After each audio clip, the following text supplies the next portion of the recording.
그리스도인이라고 하는 사람들은 다른 어떤 것보다 사랑의 전문가라고 할 수 있습니다. 그래서 사랑이 뭐냐? 눈물의 씨앗이 아니고요.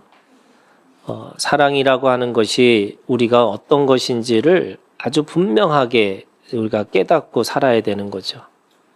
또 그리고 그거를 말로만 아니라 우리의 몸으로, 우리의 삶으로 보여주는 게 저는 그리스도인이라고 할 수가 있습니다. 요한일서에 있는 말씀에 보면 하나님이 우리에게 사랑은 이런 거야 라고 세 가지로 우리에게 말씀하셨고 그렇게 우리에게 보여주셨죠. 첫 번째가 그 하나님의 사랑은 먼저 사랑하셨다라고 이야기하시는 거예요. 우리가 사랑이라는 것도 우리가 이렇게 사랑하려고 하는데 쉽지 않잖아요. 내가 먼저 하려고 하는 것보다 저 사람이 내가 먼저 사랑해 주면 내가 사랑해 줄 수 있지. 이게 사람의 가지고 있는 생각들이죠. 그래서 아주 유명한 그리고 모든 사람들이 알고 있는 법이 뭐냐면 눈에는 눈, 이에는 이 이거예요. 그래서 사람들은 그 눈에는 눈, 이에는 이라는 게 가장 정당하고 또 가장 합리적인 그 사랑법이라고 할 수 있습니다. 여러분, 그것도 사실 지키기 쉽지가 않아요. 왜냐하면 이에는 이, 눈에는 눈이라는 게 이 같은 양으로 같은 질로 그렇게 하겠다는 거잖아요. 내가 한 대를 때리면 여러분 똑같이 한 대를 누가 때리고 싶어요? 10대 더 때리고 싶은 게 사람의 마음이잖아요. 그러니까 그 안에는 절제도 있고 또 사랑을 하려고 하는 의지도 그 안에 있는 거죠. 그럼에도 불구하고 주님은 원수를 사랑하라고 하셨어요. 지난주에 로마서에 있는 말씀도 마찬가지잖아요. 우리가 연약할 때, 우리가 죄인이었을 때, 우리가 하나님 앞에서 하나님을 대적하는 그 순간에도 하나님은 먼저 우리를 사랑하셨다. 이렇게 말씀하고 있는 겁니다. 그래서 사랑이 뭐냐? 먼저 내어주는 거죠. 먼저 손을 내미는 겁니다. 그래서 우리가 아무리 힘들고 어려울 때도 주님이 우리에게 하셨던 것처럼 우리도 그렇게 살라 또는 그런 사랑의 전문가가 되라 이렇게 말씀하고 있는 거죠. 두 번째는 주님은 우리에게 두려움이 없는 사랑이라고 말씀하셨어요. 그 두려움이 없다라고 하는 것은 결국 그 사랑 속에는 어떤 대가를 원하지 않는다는 거예요. 그 사랑 속에는 계산하지 않고 계수하지 않는다는 거죠. 그래서 그냥 기꺼이 그냥 그것을 내어줄 수 있는 그 마음이 두려움이 없는 사랑이라는 거예요. 그래서 내가 뭔가를 해줬을 때 반드시 뭐를 해야 된다고 생각하는 거, 그것은 뭔가 우리에게는 두려움이 있는 뭔가를 생각할 수밖에 없는, 그래서 왜 잘해줄까? 왜 나한테 저렇게 친절할까? 라고 하는 것을 생각하는 순간에 우리는 그 사랑을 두려움이 없는 사랑이라기보다는 뭔가 계산하는 사랑이라고 할 수 있는 거죠. 주님은 우리한테 어떤 요구도 하지 않으셨어요.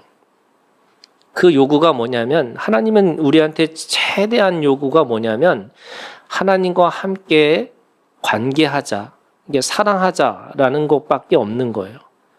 그 사랑하는 것에 그것을 따라서 사는 거지 네가 뭘 해야 된다, 그걸 추구해야 된다라고 하는 것조차도 사실은 자원함으로부터 오는 것이다 라고 말씀하고 있는 거죠. 세 번째는 주님은 그렇게 그 사랑을 자신의 생명까지 내어주면서까지 그 사랑을 보여주셨어요. 자신의 아들이라고 하는 예수 그리스도가 바로 하나님이셨어요. 그래서 그 하나님이 자신의 생명을 내어주는 거죠. 여러분, 하나님이라는 이 말씀의 그 단어에는 영원성이라는 게 있어요. 하나님은 끊김이 없어야 돼요. 그런데 하나님은 자기 스스로 끊어졌어요. 살아있는 분이 하나님이세요. 산 영이라고 말씀하시잖아요. 그런데 그 살아계신 하나님이 스스로 죽음의 자리로 들어가셨어요. 그것이 내어주는 거야. 그래서 하나님은 우리에게 이 세 가지 사랑을 말로만 하신 것이 아니라 십자가로 그 사랑을 보여주셨죠. 그 십자가의 사랑, 그 사랑을 믿는 우리는 그 사랑을 하라고 말씀하시는 거고 그 사랑대로 살아가라고 말씀하고 있는 거고 세상의 어떤 미움과 질투와 또는 시기와 그 어떤 전쟁 가운데서도 우리는 절대로 그렇게 살지 않고 하나님이 우리에게 보여준 사랑대로 살라고 말씀하고 있는 겁니다. 여러분, 이 믿음이 오늘 우리 가운데 있기를 주님의 이름으로 축원합니다. 사사기 오늘 2장 1절에서 5절에 있는 말씀이 주님이 그걸 말씀하고 있어요. 주님은 세 가지를 하셨다는 거예요. 오늘 1절에 있는 말씀에 이렇게 말씀하고 있습니다. 여호와의 사자가 너희를 애굽에서 올라오게 하고 내가 너희 조상들에게 맹세한 땅으로 들어가게 했고 내가 이르기를 너희와 함께한 언약을 영원히 어기지 아니했다. 주님도 하나님도 그 사랑을 하기 위해서 그 약속을 지키셨다는 거예요. 그 지키신 것이 뭐냐면 그 하나님의 그 언약을 향한 성실함이 있는 거죠. 그 약속을 지키기 위해서 한 번도 그 자기의 마음을 바꾸지 않으셨다는 거예요. 그리고 신실하게 1.1핵이라도 어긋남이 없다는 말이 사람들은 그것을 내가 지켰느냐 안 지켰느냐 이걸로 보는 게 아니고 1.1핵이라는 것이 뭐냐면 하나님의 신실하심을 말씀하시는 거예요. 하나님은 그 말씀대로 언약대로 그것을 지키셨다는 거예요. 그래서 그 안에 하나님의 진실하심이 있는 거죠. 진실함이라는 게 뭐냐면 최선을 다하셨다는 거예요. 되는지 안 되는지 그것을 보게 하는 게 아니고 하나님은 그거를 지키기 위해서 하셨다는 거예요. 애굽에서 올라오게 하셨고 맹세한 땅으로 들어가게 하셨고 그리고 자신의 약속을 반드시 지키시겠다 이렇게 말씀하고 있는 거죠. 반면에 그것을 따라가는 이스라엘 백성들은 전혀 그 성실함과 신실하심과 진실하심이 없는 거예요. 그래서 오늘 말씀해 보니까 이스라엘 백성들은 2절에 있는 말씀이에요. 너희는 이 땅의 주민과 언약을 맺지 말며 그들의 제단들은 헐라하였거늘 너희가 내 목소리를 듣지 아니했으니 어찌하여 그리하였느냐. 하나님의 한탄이죠. 어찌하여 이 땅의 주민과 언약을 맺고 살아요? 그리고 그들의 제단을 헐지 않아요? 왜 그랬을까? 하나님은 성실하게, 신실하게, 진실하게 그 약속을 지키시기 위해서 최선을 다하셨는데 왜 이스라엘 백성들은 그것을 할 수 없었을까?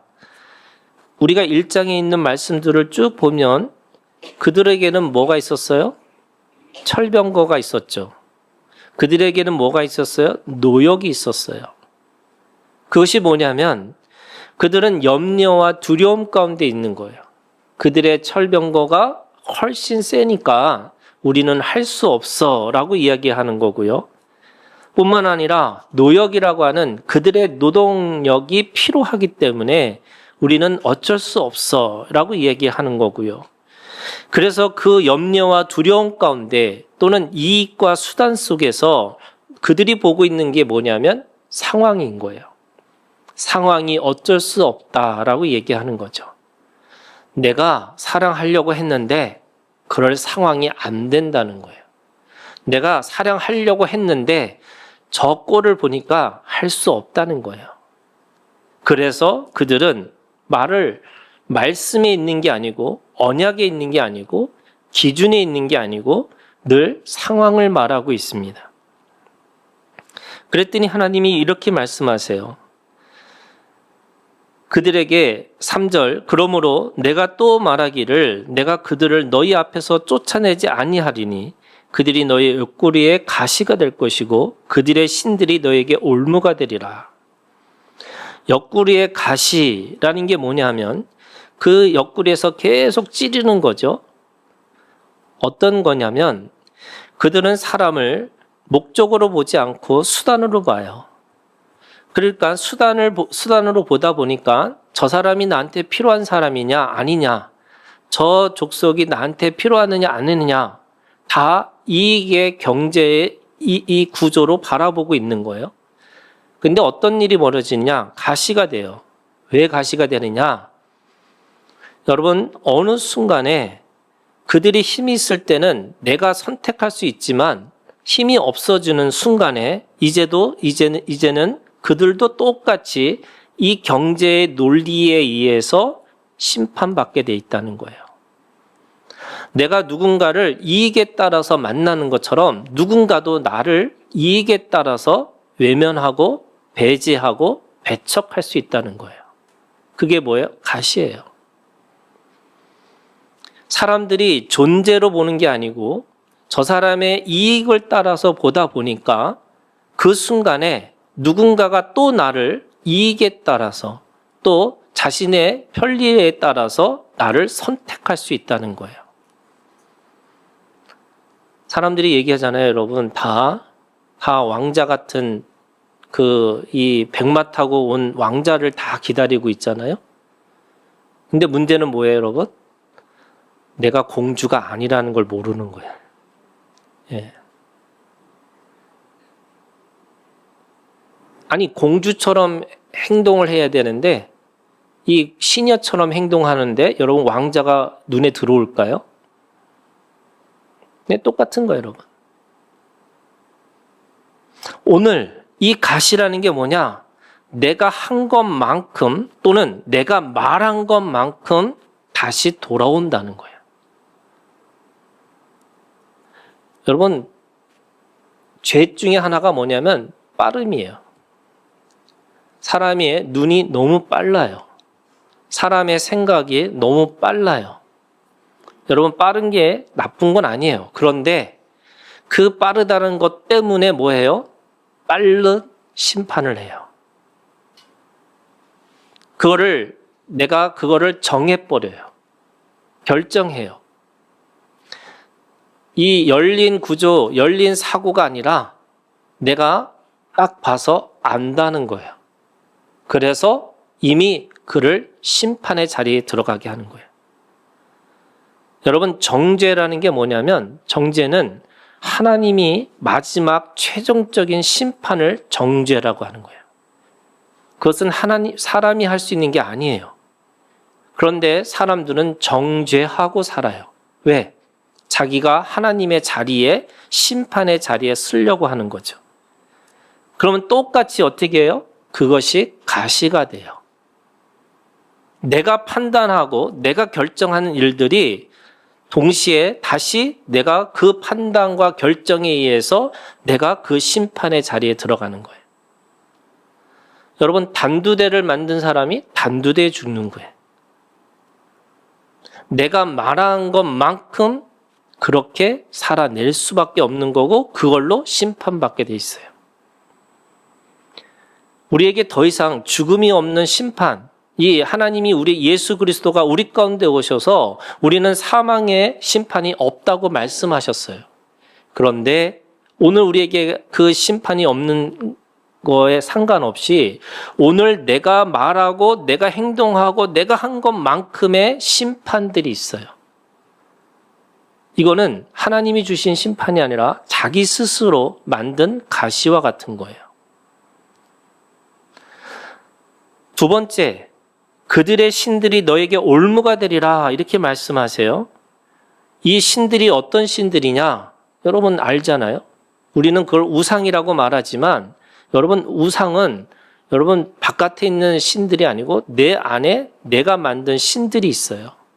어떤 거냐면 그 신들은 내 욕망을 채워주는 신들이에요. 그래서 어떻게 해요? 올무가 뭐냐면 덫이에요. 발목 잡는 거예요. 하나님은 우리가 우리 안에서 예수 그리스도 안에서 진리를 알지니 진리가 너희를 자유케 한다고 말씀하셨는데, 이 자유케 하시는 하나님을 믿는 게 아니고 내가 가지고 있는 어떤 올무에 이 발목 잡는 신들이 있다는 거예요. 그래서 그 신들은 뭐 하느냐? 뭐뭐 하지 말고 뭐뭐 해야 된다는 거예요. 이게 뭐예요? 또 다른 율법이에요. 율법의 신들이 있어요, 여러분. 주님은 율법을 주셨지만 그 율법의 목적이 뭐냐면 사랑이에요. 율법의 그 최종적인 우리가 이루고자 하신 것은 영원한 생명이에요. 율법 자체가 아니에요. 그런데 사람들은 이 율법주의라고 하는 문자주의에 잡혀가지고 그 율법에 따라가느냐 안 따라가느냐를 계속 그 삶에 체크를 받게 해요. 그래서 오늘 우리가 살아가는 데 있어서 사람들이 뭘 해요? 여러분, 믿는 사람일수록 뭐냐면 이게 죄냐? 죄가 아니냐? 이거 가지고 계속 씨름하고 살아요. 그게 뭐예요? 우상이에요. 발목 잡는 거예요. 그러면 마음대로 살라? 이렇게 또 생각하시면 안 돼요. 여러분, 예수 그리스도 안에서 우리가 자유한다는 말은 세상의 어떤 것으로부터 모든 것으로부터 자유하지만 딱 한 거지. 하나님을 믿는 것에 대해서는 내가 복종하는 거예요. 그런데 그 우상은 세상의 모든 것들에게 복종하게 하고 하나님으로부터 자유하라는 거예요. 그것이 올무예요. 이 우상은 뭐 하나님이 어떤 거 하나님 안 믿고 다른 신을 믿느냐 이런 게 아니에요, 여러분. 오늘 우리에게서 우상이라는 것은 계속 뭔가를 하고 하지 말라고 하는 스스로 만들어진 이 죄에 잡혀 있는 이 우상과 같은 거예요. 그래서 여러분, 제가 얘기했잖아요. 사람들이 뭔가 잘못된 일이 생기는 순간에 이게 나의 죄인지 조상의 죄인지를 생각한다는 거예요. 사람들은 이게 어쩔 수 없어요. 왜? 올무니까. 예수님은 우리 가운데 오셔서 종교로부터 자유하는 거예요. 율법으로부터 자유하는 거예요. 여러분, 오늘 우리 가운데 있는 그 모든 것으로부터 자유한다고 우리에게 말씀하시는 거예요. 오죽하면 할례도 자유하고 오죽하면 안식일도 자유하라는 거예요. 그런데 사람들은 뭐라고 그래요? 아직도 안식일을 지키는 사람들이 있어요. 아직도 할례를 하느냐 안 하느냐를 사로잡혀 있어요. 왜? 그게 또 다른 올무가 되는 거예요.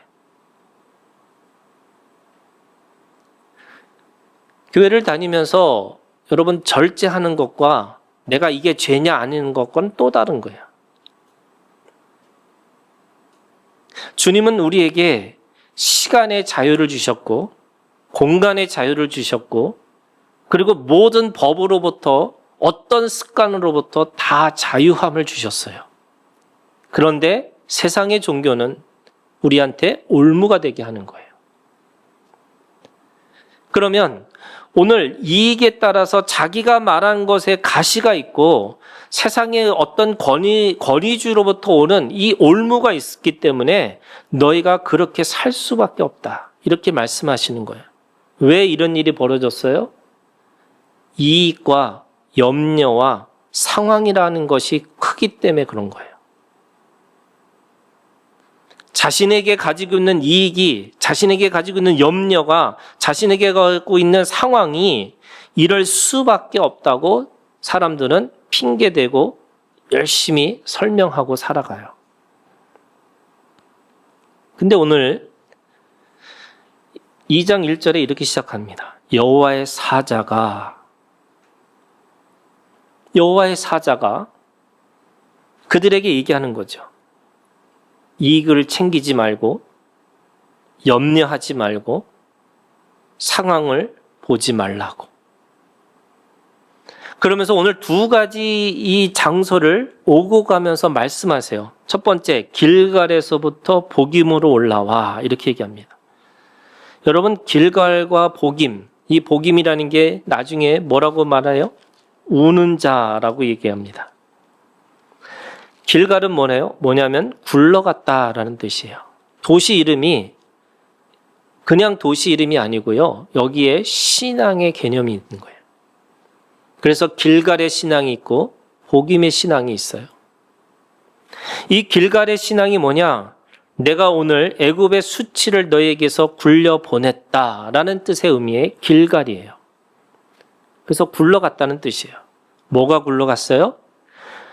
애굽이라고 하는 노예의 근성, 노예의 습성, 노예의 특성을 버렸다는 거예요. 더 이상 너희는 그 애굽이라고 하는 그 세상의 노예로 살지 말라는 거예요. 그게 길갈의 신앙이에요. 여러분, 노예는 뭐예요? 끊임없이 평가받는 거예요. 누가 나한테 어떻게 칭찬할까? 내가 저 사람한테 얼마나 인정받을까? 라고 눈치 보고 살아요. 제가 목사지만 불경 중에 제일 좋아하는 불경이 무소의 뿔처럼 혼자서 가라. 여러분, 진리는 평가받는 게 아니에요. 진리는 누군가하고 비교하지 않는 거예요. 그런데 노예의 근성이 뭐예요? 자기가 100만 원짜리 노예냐, 1000만 원짜리 노예냐. 제가 어느 교회에서 저보고 오라는데 연봉이 8천이라고 오라고. 뭐예요? 돈 받는 사꾼이잖아요. 이 사꾼이라는 게 사기꾼이라는 게 아니에요, 여러분. 돈을 받는 사람이에요. 여러분, 진리를, 생명을 말하면서 우리는 뭐 하고 있냐면 계산하는 거예요. 어떻게? 계속. 그게 뭐냐면, 여러분, 작은 교회에서 큰 교회로 간다고 해서 사람들이 다 영전했다고 좋아하는 거예요. 큰 교회에 가서 사람들이 더 큰 일을 할 수 있다고 착각하는 거예요. 큰 일에서 뭐 한다고요? 저는 오늘 가지고 있는 그것이 뭐냐면 근본적으로는 노예 근성이에요.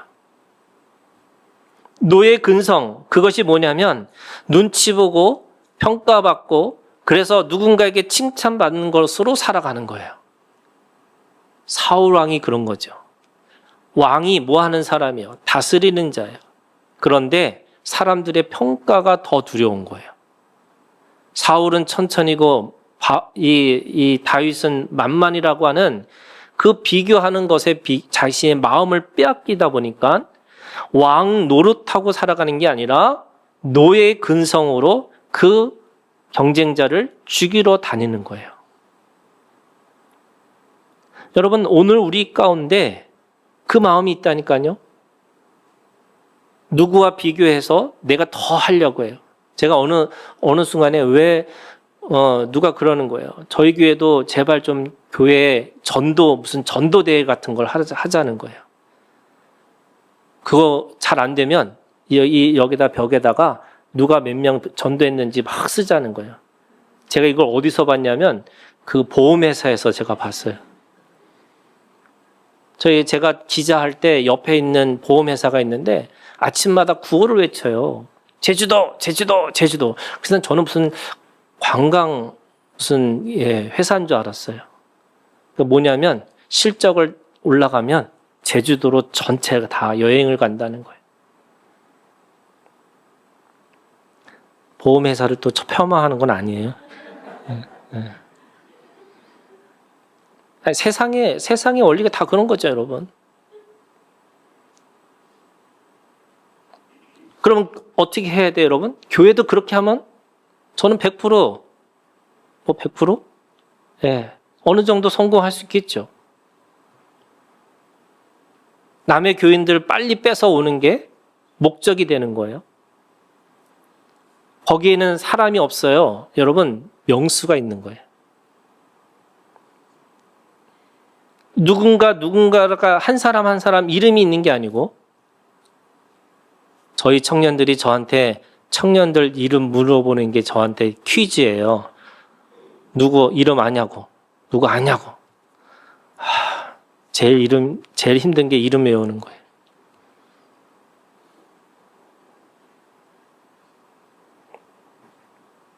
그냥 한 명, 두 명, 세 명이 아니라 거기에 그 사람의 마음이 있고 그 안에 영혼이 있고 그 안에 생명이 있는 거죠. 길갈이라고 하는 눈치 보고 그러다 보니까 경쟁하고 비교해서 그런데 잘 안 돼요. 그러다 보면 탓을 하고 척을 하고 살아요. 그 안에는 미움과 다툼과 시기와 질투가 그냥 당연한 거예요. 그 길갈에 가지고 있는 그 노예의 수치가 굴러갔다라는 게 길갈의 신앙이에요. 그래서 새로운 근성, 새로운 습성, 새로운 특성을 가지고 살라는 거예요. 달라야 되는 거죠. 여러분, 다르다는 거를 몸으로 살아가는 오늘 우리가 되기를 주님의 이름으로 축원합니다. 자유로우셔야 돼요. 제가 오죽하면은 너무 자유롭지 않은 사람은 머리에다 꽃을 좀 꽂고 살아라 그랬어요. 미친 거 아니야? 라고 할 정도로.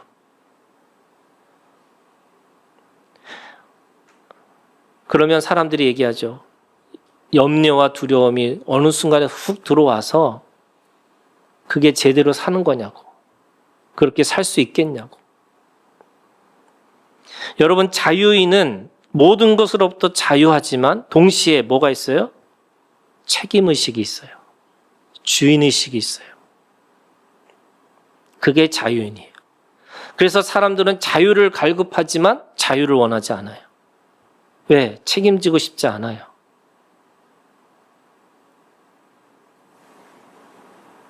여러분, 공동체라고 하는 이 공동체는요, 가정도 마찬가지지만 누군가의 희생 없이는 존재할 수가 없어요. 그걸 깨닫는 자가 누구예요? 자유인이에요. 오늘 그 주인의식과 책임의식을 가지고 살라고 하시는 거예요. 어디에서? 가나안에서. 거기가 어디예요? 하나님의 나라예요. 거기가 어디예요? 교회예요. 그 안에는 사랑과 용서와 겸손이라고 하는 하나님이 주신 그 마음을 가지고 함께 섬기고 함께 연합하고 연대하고 살아가는 거예요. 이게 길갈의 신앙이에요. 그런데 길갈의 신앙이 있는데 그 길갈의 신앙을 살려고 하다 보니까 어떤 마음이 있었느냐? 바로 복임이라고 하는 우는 자의 신앙이 있어야 된다는 거예요. 여러분, 오늘 우리가 읽은 2장 5절에 있는 말씀에 이렇게 합니다. 그러므로 그곳을 이름하여 복임, 우는 자예요. 하고 그들이 거기서 여호와께 제사를 드렸더라. 이렇게 얘기합니다.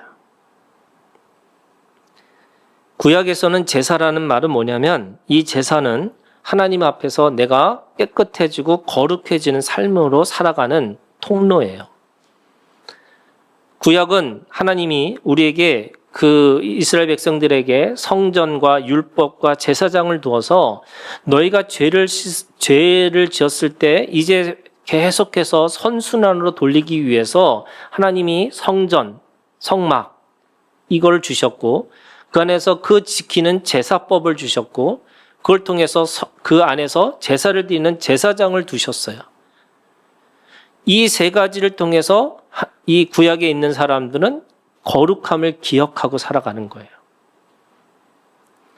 성전으로 오신 예수 그리스도, 율법의 마침으로 오신 예수 그리스도, 대제사장으로 오신 예수 그리스도. 우리는 그 예수 그리스도를 통해서 깨끗하고 이제는 거룩함으로 살아갈 수 있는 사람들이 되는 거예요. 그러면 이 우는 자라는 게 무슨 뜻이냐? 하나님 앞에 우리는 계속해서 씻어야 된다는 거예요. 그게 어느 때까지요? 체질화될 때까지. 그리고 그 우는 거는 더 이상 우리가 이익과 그 속에서 이익에서만 잡혀서 살아가는 존재가 아니라 그냥 그 자체, 목적, 관계가 목적인 관계로 살아가는 걸 연습해야 되는 거예요. 그리고 일시적이고 임시적인 상황 속에서 살아가는 인생이 아니라 영생이라고 하는 하나님의 영원한 나라에 살아갈 수 있는 그 영원성을 보는 것을 내가 체질화해야 되는 거죠. 그게 복음의 신앙이에요. 성경에 회개라는 것은요, 두 가지가 있습니다. 회개라는 게 이런 거예요. 과거적 영성의 회개가 있어요. 여러분, 과거적 영성의 회개라는 게 뭐냐면 돌아보면서 뭐뭐 했더라면, 뭐뭐 하지 않았더라면, 이거를 저는 전문 용어로 라면 신앙이라고 생각해. 뭐뭐 하였더라면, 뭐뭐 하지 않았더라면 하고 회개하는 거예요. 근데 그 회개는 뭐예요, 여러분? 돌아보는 회개예요. 그런데 여러분, 하나님이 우리에게 주신 회개는 뭐냐? 예수 그리스도가 우리 가운데 오셔서 이제는 그 회개가 미래적 영성의 회개가 있다는 거예요. 그 미래적 영성의 회개라는 건 뭐냐면 돌아보는 게 아니고요, 표대를 향해서 나아가는 회개예요. 달라요, 여러분. 과거적 영성의 회개는 늘 자신의 것을 돌아보면서 맨날 무슨 죄가 있는지 계속 세보는 거예요. 전 롯의 아내가 그 소돔과 고모라의 멸망하는 성에서 돌아보는 게 그런 거예요, 여러분. 뭐뭐 했었더라면, 뭐뭐 하지 않았더라면 하고 돌아보는 거예요. 예수 그리스도가 우리 가운데 오셨으면 그것이 뭐냐면 더 이상 우리는 죄 가운데 있지 않다라는 거예요. 그게 은혜예요, 여러분. 이걸 아멘 하셔야 돼요. 우리가 가지고 있는 최고의 믿음 중에 하나가 뭐냐면 더 이상 우리는 죄 가운데 있지 않다는 거예요. 그걸 주님이 죽으셔서 그거를 몸으로 우리에게 보여주시면서 너는 무죄, 죄가 없다고 선언해 주신 거예요. 그런데 사람들은 여전히 뭐해요? 내가 죄 가운데 있다고 생각하는 거예요. 그래서 또 여기 와서 뭐해요? 또 죄를 회개해요. 또 와서 죄를 회개해요. 근데 여러분, 앞으로 올 그것에 대해서 회개한 거예요? 아니잖아요. 지난주에 무슨 짓을 했는지. 사람들은 모르지만 나와 주님은 아시잖아요. 그래서 그거 가지고 와서 하나님 죄 졌어요, 죄송해요 하고 또 왔어요. 그 다음에 뭐해요? 다시 돌아가서 또 살다가 다시 주일날 와서 뭐해요? 아유, 죄송합니다. 이걸 저는, 이게 자꾸 전문 용어가 나오네. 이걸 목욕탕 교회라고 생각해. 그래서 여러분, 교회를 언제 와요? 죄가 많을 때 오는 거예요. 하루 한 주를 잘 살면 교회 올 필요가 없어. 왜? 목욕탕 언제 가요, 여러분? 때가 있을 때 가는 거죠, 때. 물론 명절 때만 오는 사람들이 있어요. 그죠? 저는 그걸 절기신앙이라고 그러는데, 이 자기가 1년에 한 번 와서 죄를 다 고백하고, 이제 깨끗해야 된다. 제가 옛날 사람이라서 투캅스에 보면, 영화에 보면 안성기 씨가, 그죠? 형사가 죄를 다 짓고 와서 하나님 앞에서 계속 하나님 죄송합니다, 잘못했습니다. 그리고 나서 다시 뇌물을 받으러 가요. 똑같은 거예요.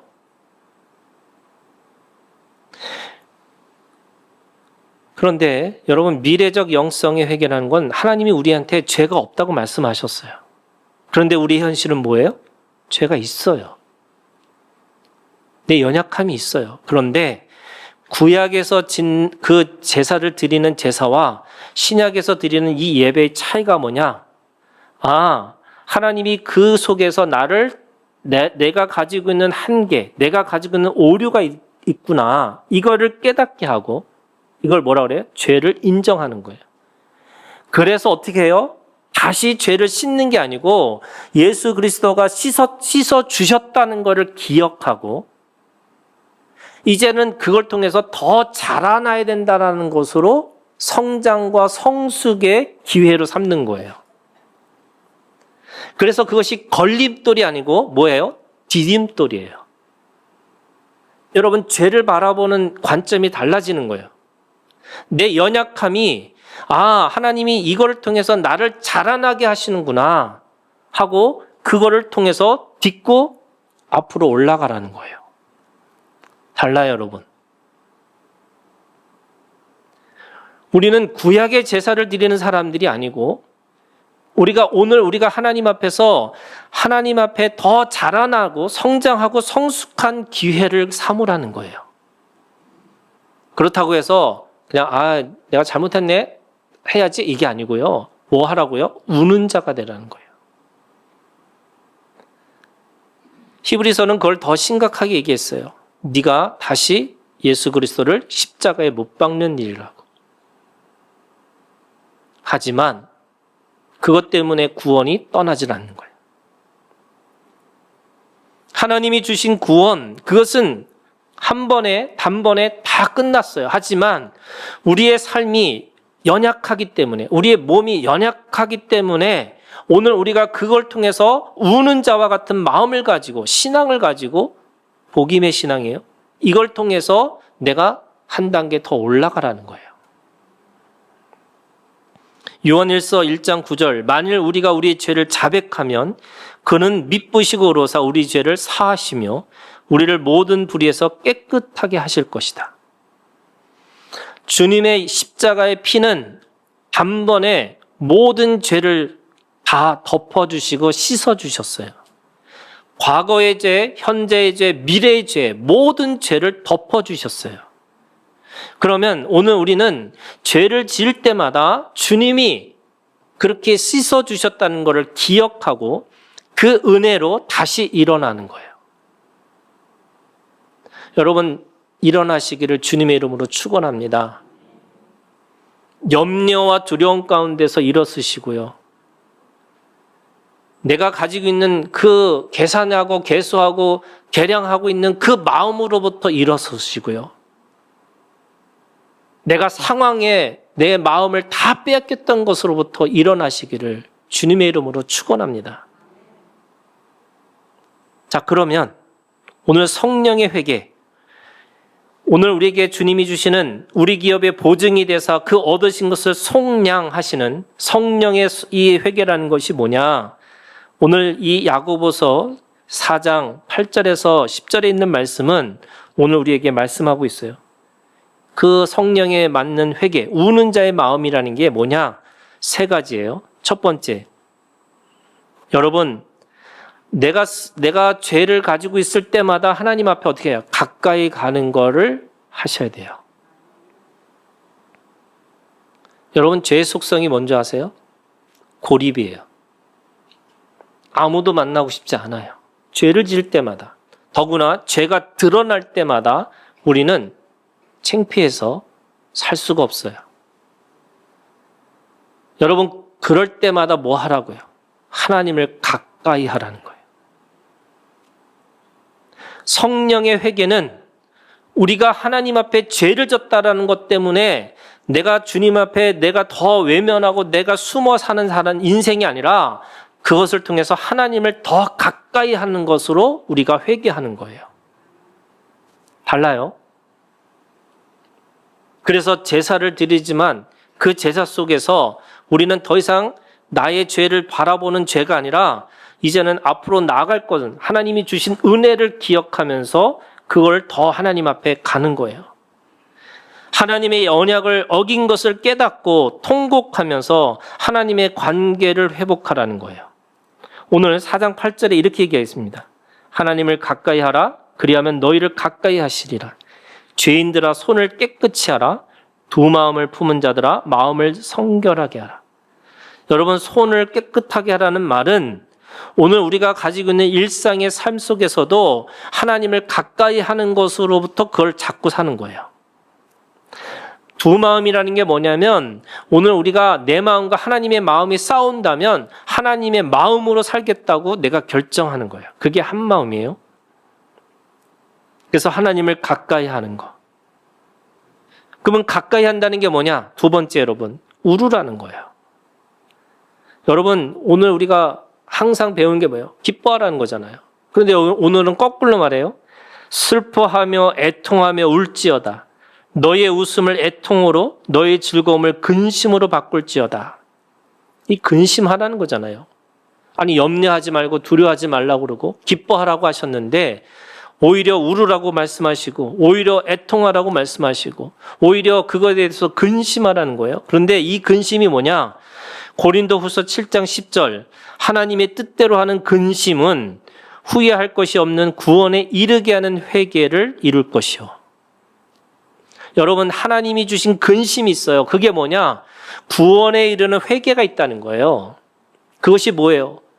오늘 우리가 하나님 앞에서 하나님을 가까이 하기 위해서는 여러분 가까이 하기 위해서 내가 그것에 대해서 갈망하고 갈급하고 내가 그것을 추구하고 사는 거는 거예요.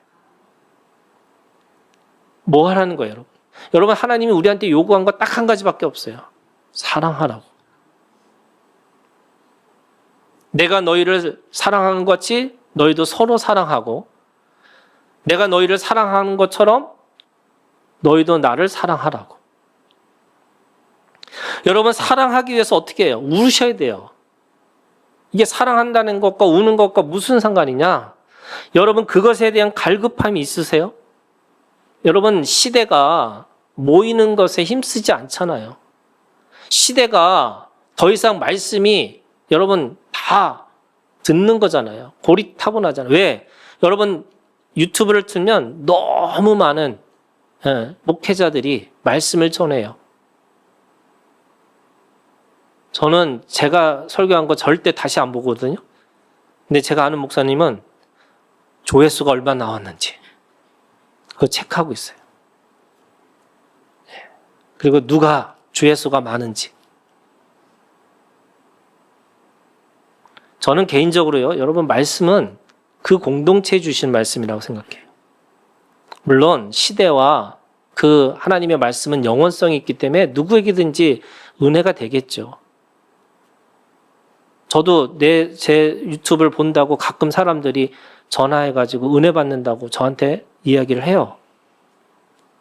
그럴 수 있죠. 그런데 여러분 진짜 말씀은 공동체에 주시는 거예요. 그 공동체에 주시는 그 말씀이 여러분 그거에 대해서 여러분 갈급함이 있으세요? 하나님의 말씀을 읽어보시겠다고 결정하셨어요? 물론 우리나라 그리스도인들이 제일 열심히 하는 것 중에 성경 읽는 거래요. 여러분 내 삶의 문제 속에서 그 말씀을 한번 적용해 보셨어요? 그것에 대한 갈망이 있으세요? 진실에 대한 목마름이 있어요? 여러분 은혜의 사모함이 있으세요? 우르라는 거예요. 영적인 우는 거죠. 내가 사모하고 내가 목말라서 내가 갈망해서 내가 하나님의 말씀을 쫓아서 오겠다는 거야. 하나님의 뜻대로 하는 근심. 여러분 하나님의 뜻을 이루려고 하는 근심이 있으셔야 돼요. 그냥 그렇게 인생 그렇게 살다가 가는 거지 평생 세상의 사람들과 같이 내가 염려하고 두려움 가운데 살아가는 거지? 이것 때문에 저것 때문에 바빠서 아무것도 할 수 없는 거지? 그게 누구예요, 여러분? 사사기에 있는 사람들이에요. 말도 많고 핑계도 많고 그래서 하나님조차도 어찌하여 이렇게 얘기하잖아요. 어찌하여? 내가 다 줬는데 너희가 이제는 자유인으로 그 가나안 땅을 다 차지하고 살아갈 수 있도록 다 줬는데 어찌하여 너희는 왜 그들을 내쫓지 못하고 왜 그들의 신전을 허물지 못했느냐. 여러분, 신전이 어디 있어요? 가나안 땅에 있는 게 아니에요. 내 마음에 있는 거예요. 여러분, 이방인들이 어디 있는 거예요? 내 마음에 있는 거예요. 여러분, 내 마음의 전쟁, 그 이방인에 쫓는 그 전쟁과 싸우셔야 돼요. 그래서 새로운 습관을 만드셔야 되고, 새로운 특성을 가져야 되는 거고, 새로운, 오늘 우리가 가지고 있는 새로운 문화를 만들어 가야 되는 거예요. 그러기 위해서 여러분, 세 번째예요. 4장 10절에 이르기를 주 앞에서 낮추라고, 그리하면 주께서 너희를 높이시리라. 사사기 2장 2절에 이렇게 얘기합니다. 너희가 내 목소리를 듣지 않았다. 여러분, 주 앞에서 낮추라는 말이 뭐냐면 들으라는 거예요. 사람들이 듣지를 않아요. 듣지 않으니까 따르지 않아요. 따르지 않으니까 어떤 일이 벌어지냐면 새로운 습관을 갖기가 쉽지 않아요. 여전히 애굽의 습성과 애굽에 가지고 있는, 세상에 가지고 있는 그 논리로 세상을 말하고 있어요. 교회도 마찬가지예요. 관계도 마찬가지예요. 여러분, 저는 완벽하란 얘기가 아니에요. 여러분, 사람은 실수할 수 있어요. 왜? 그 몸이기 때문에 그런 거죠. 한계도 있어요. 그럴 때마다 여러분, 오늘 우리가 주님 안에서 이 우는 자와 같이 내가 하나님 앞에 낮춰서 하나님이 말씀을 듣는 것, 오늘 이 믿음이 오늘 우리 가운데 있기를 주님의 이름으로 축원합니다.